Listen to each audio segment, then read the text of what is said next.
দর্শক আসসালামু আলাইকুম। এখন আছে হচ্ছে চাইল্ড অ্যান্ড ওল্ড এজ যে কেয়ারটা আছে মিল্টন সমাদারে, সেখানে সেই শিশুর হচ্ছে মাথায় আপনার ব্যান্ডেজ দেখতে পাচ্ছেন। তো এই ছেলেটার মাথায় কি হয়েছিল আমি একটু তার কাছ থেকে জানতে চাই। ওর মাথায় কি হয়েছিল? মাথায় পোকা ধরেছিল। পোকায় ধরছিল? কেমন ছিল, তুমি দেখছিলা? হ্যাঁ।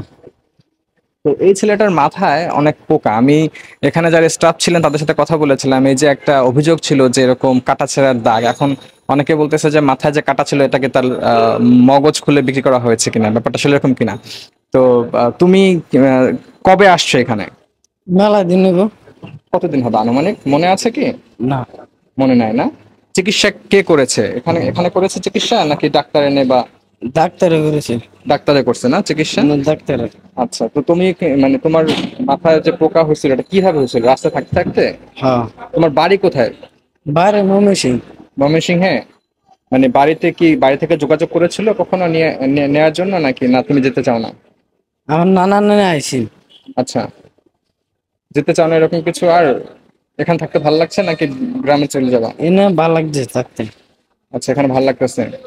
তো এখানে যারা স্টাফ আছেন তারা কি মারধর করে? না, মায়ের দূর করে না। হ্যাঁ। না, মায়ের দূর করে না। ব্যান্ডেজ করছে কবে? ব্যান্ডেজ কাল্লা করছে।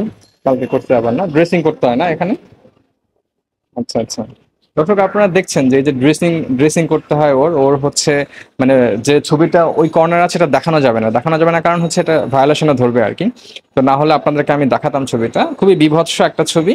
ওর মাথা জাস্ট এই জায়গাটা একেবারে মানে পোকায় ভরা ছিল। তো সেই জায়গাটা থেকে এখানে চাইল্ড হোমে নিয়ে আসার পরে এখানে তারা যারা আছেন সবাই মিলে এই ছেলেটাকে সেবা শুশ্রূষা করছেন এবং তাকে সুস্থ করার চেষ্টা করছেন।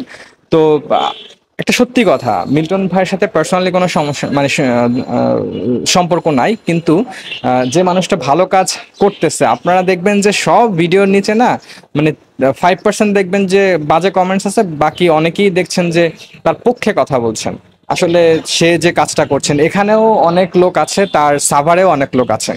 তো এখানে সিসি ক্যামেরা আমরা দেখেছিলাম, অনেক লোক সুন্দর করে হাসপাতালের মতো বিছানা করা, সেখানে তারা সেবা নিচ্ছেন, তারা ঘুমাচ্ছেন, থাকছেন।